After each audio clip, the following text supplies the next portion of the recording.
Yiddish. Chodesh Tov to Meir. 26th of June, Rabbi Levitt, Gemora. Suris Tovos. Okay. With the passing of the. Welcome back, Lou. Thank you. So if you got Daitiki number 1 on day 1 and Daitiki number 2 on day 2, and they both come to Bezdin with their Daitikim, and the Bezdin looks at the two of them, and they look at the date, and they see that Daitiki number 2 is the later date. So who are they going to award the property to? They're going to award the property to the one who's holding Daitiki number 2, because that's the way it works when it comes to a Matna Shchiv Meirah. So now the deal is like this. So here's where so now the problem is, how are we going to distinguish in the between the two Tanaic statements that we got, a Brisa and a Mishnah? One of them says, when the benefactor says, I gave it to Jew number 1, says don't give it back, not to him, not to the benefactor, nobody, don't give it back, because we're worried about a hefsid. And the other Mishnah or Brisa, I forget which one of them is which now, but the one that says to yes, give it back. If he says tenu, we give it to him, we give it to the recipient. That's because we say that there's not going to be any pseda, there's not going to be any loss in giving it to him, because if the matter ever comes to the Bezdin, he's not going to prevail with that document that he's got anyway. So we're not worried about it. But what was the how does it work? If you say, that's what the Gemora is talking about over here. So we say that since both of them are Shchiv Meirahs, they're Daitiki documents. So what's the problem to give it back to Jew number 1? This Daitiki number 1, it's got an earlier date. The Bezdin's going to look at it and says, oh, obviously the fact that there's a second Daitiki to Jew number 2 means that the benefactor changed his mind, which he has every right to do before he passes away, and so now us giving back the document to Jew number 1, which has the earlier date, is not going to make any problems for Jew number 2. So the Gemara is saying we're going to give it back in that case. Well, if so, both of these documents are Daitiki documents, says Reb Zvid. So why should we not give it back in both the Mishnah and the Brisa? That was the problem that we had. That was the question that Reb Zvid was bringing up yesterday. And so we said an answer. Reb Zvid said the answer himself. He said the difference between the two rulings in the Mishnah and the Brisa is because one is talking about where the benefactor himself said give it back, and one of them is talking about where the son of the benefactor, after the benefactor already passed away, he's the one that's saying give it back to the Jew number 1.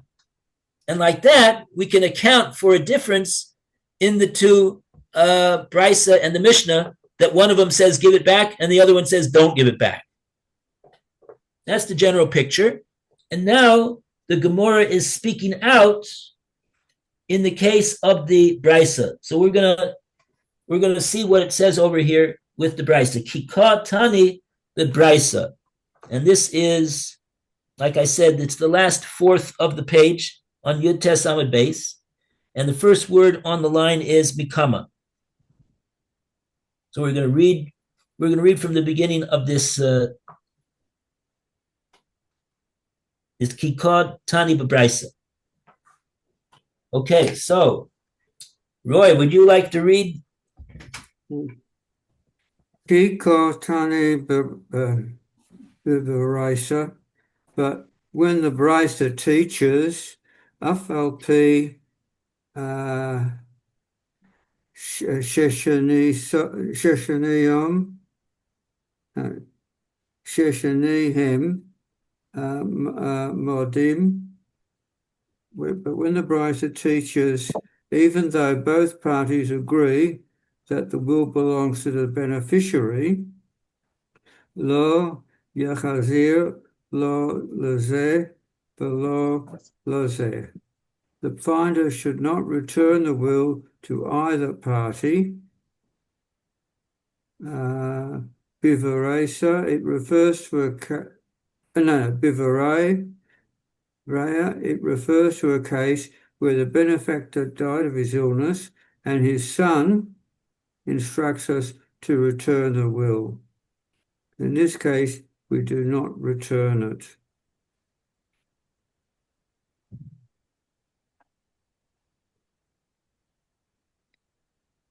The Gemora now explains why we must be concerned for the fraud in a case where the benefactor's son tells us to return the will.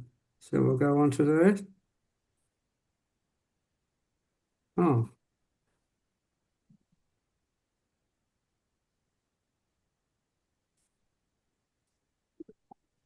What am I doing?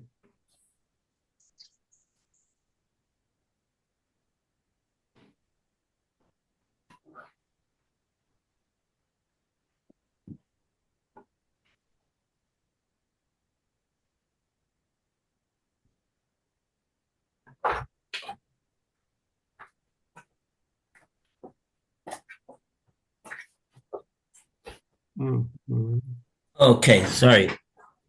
Okay, you read Ikotani Brisa. Yeah. So we learned in the Brisa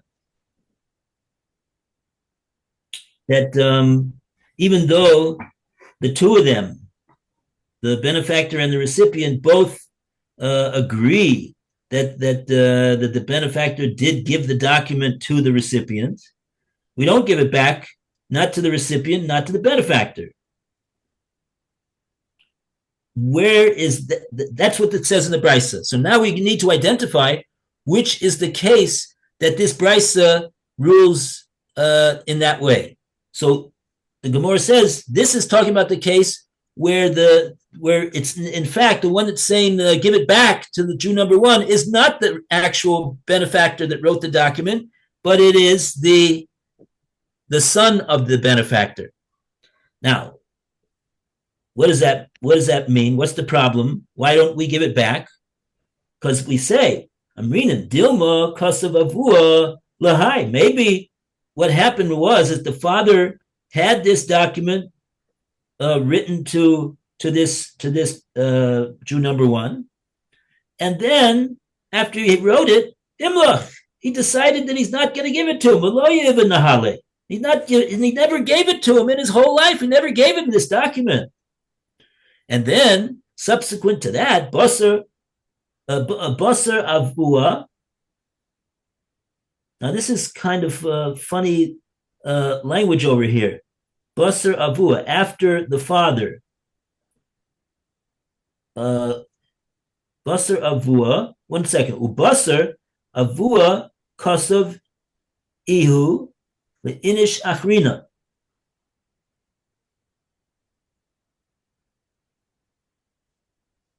Oh, okay. So I don't know why it says this lashon. It's very strange, but it seems to be referring to the fact that the father now passed away.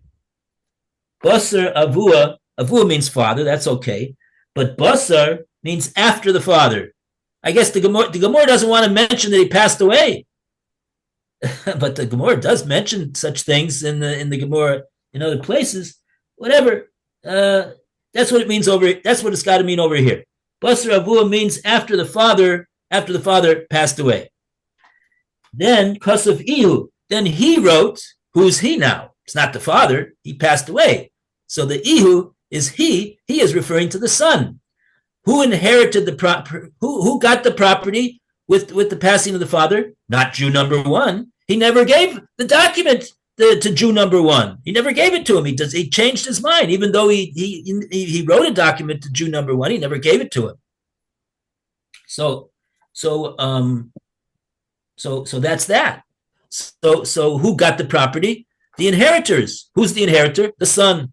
So now the son owns the property. Now he writes a gift of this property in a shachrina. He writes the gift to Jew number two, son. He's not wishy-washy like the father. He wrote the document, and he also gave the document to Jew number two. So now who owns the property? Jew number two. Because this gift is not a gift of a deathly ill person. This is a gift of a healthy person. It's the din of as it stands, who owns this property? Jew number two. Now, what's the story? Roy, did you read this far? No. No? Okay, so let's continue now. Hashta. Hashta is. Hashta is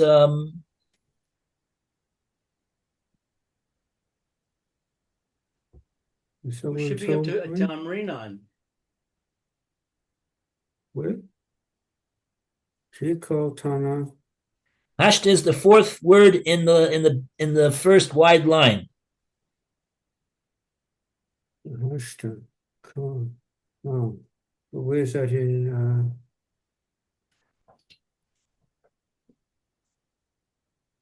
Where's that in the art scroll? Anybody can tell Roy where this is? sorry. It's in the middle of a paragraph.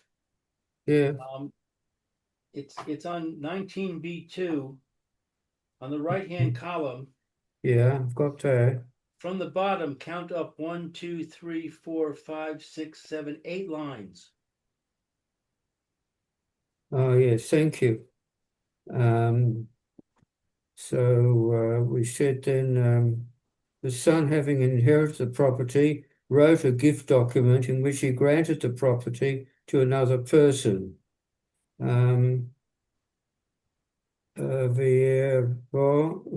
gave the document to him. Thus, Right. the beneficiary of the son's gift acquired the property. The hashta ko hadar be maharu.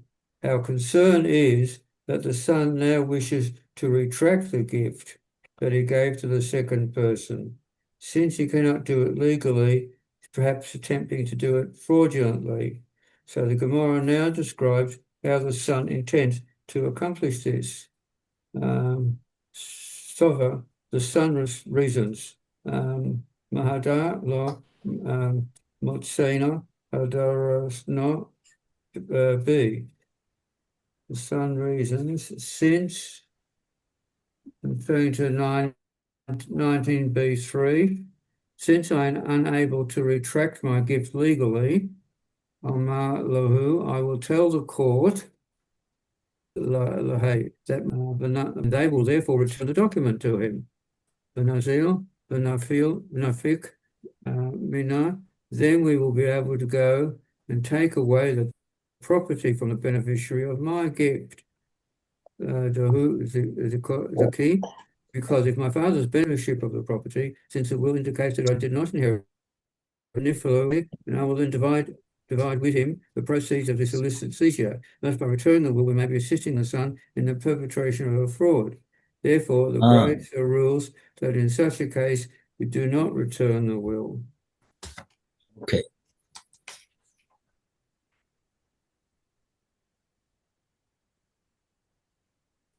Okay, so this is describing what it says in the Braisa, that even though both the benefactor, so to speak, in the Gemora is now explaining that the benefactor is not himself, but it's the son of the benefactor. Even if both of them, both his son and also the recipient are admitting, so to speak, because it's not really an admitting, and they're not admitting anything. They're really claiming something, which is a big fat lie. But anyway, That's the way that's the words of the Brisa. When they both agree that he gave, because he that the when they both agree, what are they agreeing to? They agree that he's the one that was given this document, so you should give it back to him, Bezdin. So what is the Brisa says? Lo yakse lo laseh lo laseh. We don't give it back to either one of these two. That's what it says in the Brisa. And the Gemora is explaining why it would be that we would not give it back to him. Okay, so now,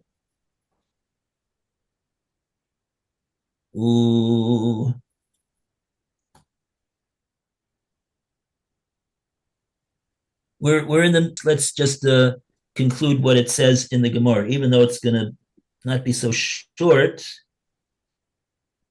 Okay, yeah. Actually, it could be that this long Rashi is also only at the end of this piece of Gemara here. Kama zocha. Yeah, the word kama, the phrase kama zocha appears. That's the last two lines of this. That's the last two words of this section of Gemara. Then the Gemara starts with Ton Rabban and Matzah Shover. That's a whole new different case, a whole new different story. So we're right on target. Actually, we haven't had a whole lot of Rashis, but at the end of the day, with these last, we'll finish this piece of Gemara. Then we'll read this long Rashi. So Phil is waiting patiently to be able to read. So now, Lou, you want to continue with the word from the word hilkach? Okay. Hilkach. Let's see if I can. The third wide line, the middle of the line.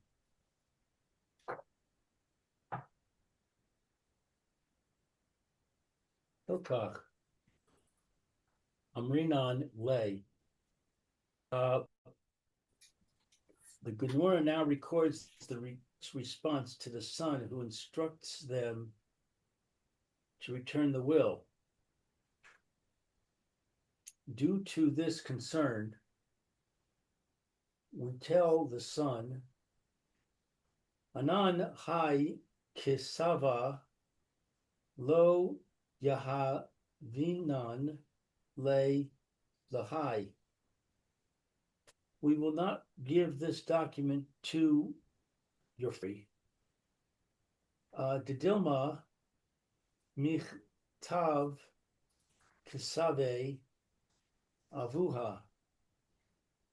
Because we're concerned that perhaps your father wrote it, mihav lo yahava le, but he did not give it to him. Vihav Tiya Ace the Inish Acharina. And after you inherited your father's estate, you gave the property to another person as a gift. Ka Hadarta Bay, which now you wish to retract. Ella, rather, I kushta ka amras de yahav le avuch. If you are telling the truth that your father gave him the will and you did not give the property to someone else, you have the following option. Zeal at hashta. Go for yourself now. Kisiv le stara acharina. Write for him another document, which will be dated today, in which you grant him the property. Dei nami lo Yehava le avuha.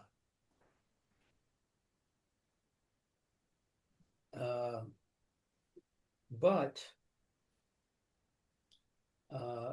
if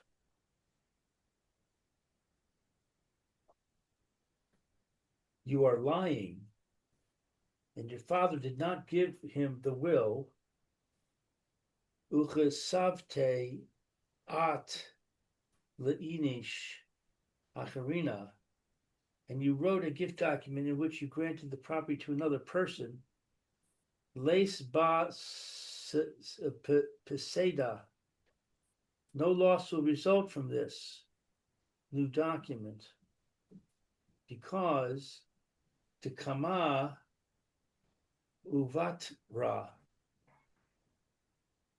between the earlier gift document and this later one, kama zachai,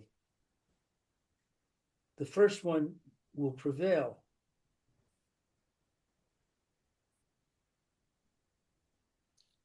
Yeah. Ooh. Okay.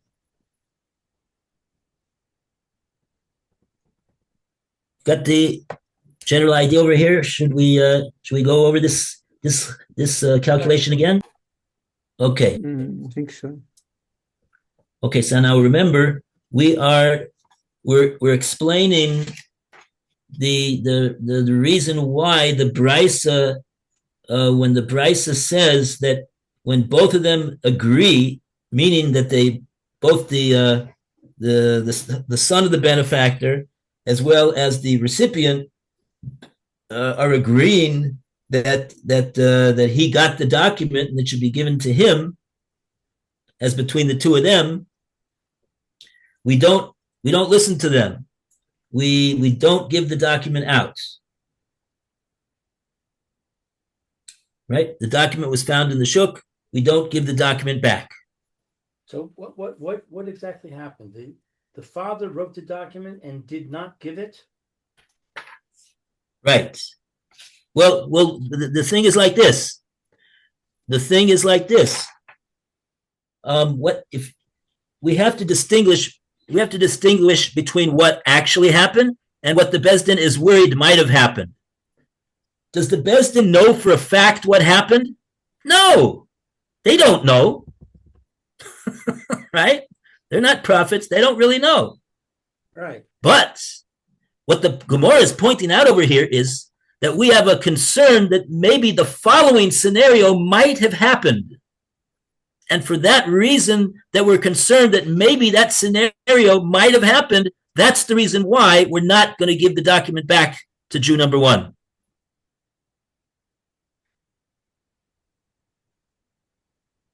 Okay, so after we have said that, you can follow up, Lou, and say, well, 1 second, what if the son over here is telling the truth? Right? What's going to happen in that case? Is Jew number one going to get? That's a fair question. So we have to keep in our mind, really, what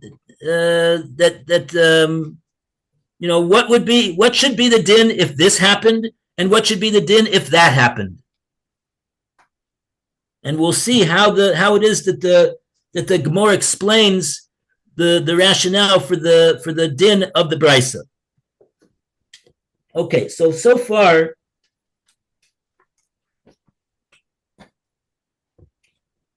we basically said that we're worried that about a certain scenario happening, and maybe the son is lying, and therefore we're not gonna give it back to Jew number one. Now, when the Gemara talks about what Lou just read, the Gemara is gonna record what the Beis Din, they're gonna do two things. They're gonna, on number one, they're gonna tell the son, no, I'm sorry, we can't do what you're requesting, but we have an eitzah for you. Okay, so we got to keep these two. We got to keep You have to keep these things in mind. So the Gemora said like this. Let's just go over what Lou read over here. The Gemora is now explaining what comes out from this brisa that we just learned. That the brisa, remember, the brisa says we don't give it back. Don't give it back to Jew number one. So now we're explaining what's the Bezdin going to say to this son when the son says, give it back to Jew number one. He's the one that my father gave the document to. So the Bezdin says, I'm very sorry, but we cannot do that. That's number one that they say. I'm reading. Lay. Anan hai ksava lo yavinin le lahai. We cannot give this document back to Jew number one. Why do we? And they even. It sounds like the Gemora is recording what the Bezdin would say to the guy, like they explained to the son why it is that we cannot give this document back to you. You know, sometimes a person could go into the Bezdin and they rule saying this is what should do, or this is what the Gemara is telling us why it is that the Bezdin is going to do like this, even though they're not going to explain to the son why they do it. I don't know. Baruch Hashem, I never had to have such a thing in the Bezdin. Anyway, why is it that the Bezdin does like this? Because they got a concern that maybe the following thing happened. Dilma, Miktav Kasva Avua. The father, in fact, did write the document number one. And it says it's made out to Jew number one. It's true. But he never gave it to him because he changed his mind and he decided not to give it to Jew number one. And then the father passed away. And now the son comes in the picture. And the Gemara says, and you, the son, I mean, it sounds like the Bezdin is talking to the son. Doesn't sound like the Bezdin is talking to us who's learning the Gemara. It sounds like the Bezdin is talking to the son. And they're saying, we suspect the following thing might have happened. That you inherited the property because you know that your father never gave the document to Jew number one, and so you inherited the property, and you now have the ownership of that property, and you decided to make a gift to Jew number two of this property, and then kama kahadarta bay. Wow. And then you changed your mind. So the son, even though you actually gave the document to Jew number two. What? So the son wrote a new document for Jew number two, or he gave the original document to Jew number two? He wrote a new document to Jew number two. Okay. It says Jew number two's name on it. And it says that he gave it to him. He decided to have it written, and he also followed through with it and didn't change his mind, and he gave it to him. And the first document, which was never given, says the name of Jew number one. Right.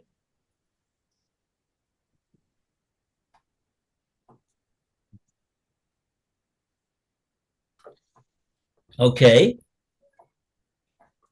Continues the Gemara. Ella ikushta ka'amart de yahiv le'avuch. Says the Bezdin, listen, we're not saying that you're a liar, sonny. We don't know whether your father gave the document number one to Jew number one. We don't know. You say that he did. Maybe you're right.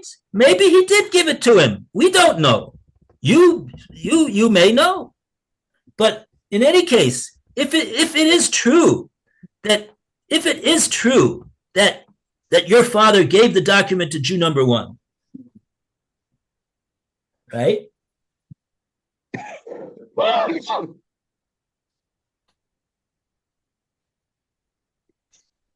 then the Besdin says, we have an eitzah for you, sonny. What should you do? Zil at hashta uksiv le shtara achrina. Go and have a third document written up and made out to give this property in question to Jew number one. You could do that yourself right now. Di nami lo yahavale avuha. Because even on the side that your father never gave him the document number one, ukasavte at leinish achrina, and you in turn, after you inherited it, you made out document number two, you did, and you gave it to Jew number two. Even in that scenario, leis ba peseda, there is not going to be a loss to Jew number two. What does it mean that there's not going to be a loss to Jew number two? It means, the Gemora explains, the kama b'basra kama zochi. Because the Besdin is going to rule in a din Torah between Jew number one and Jew number two. They're going to rule in favor of Kamazochi.